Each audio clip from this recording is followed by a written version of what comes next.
வசனத்துல படிக்கிறோம், தங்கள் தகப்பனை சபித்தும் தங்கள் தாயை ஆசீர்வதியாமலும் இருக்கிற சந்ததியாரும் உண்டு. தகப்பனை சபிக்கிற பிள்ளைகள். அவன் ஏன் என்ன பெற்ற, நீ மட்டும் நீ என்ன எனக்காக செஞ்ச, என்ன எனக்காக பெருசா நீங்க கவனிச்சிட்டீங்க அப்படின்னு சொல்லிட்டு அவன், அதாவது பெற்றோர்களை சபிக்கிற ஒரு தலைமுறையாய் நீங்களும் நானும் இருந்துடக்கூடாது.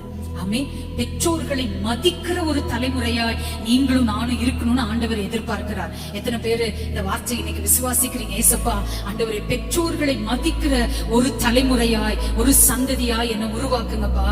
ஆமென். தங்கள் தகப்பனை சபித்தும் தங்கள் தாயை ஆசீர்வதியாமலும் இருக்கிற சந்ததியாரும் உண்டு.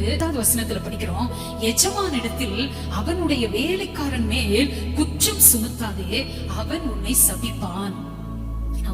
வேலை செய்கிற ஸ்தலங்கள்ல நீங்க போய் இன்னொருத்தவங்களை பத்தி எஜமான் கிட்ட என்ன செய்யாதீங்க, சொல்லி கொடுக்காதீங்கன்னு வேதம் சொல்லுகிறது.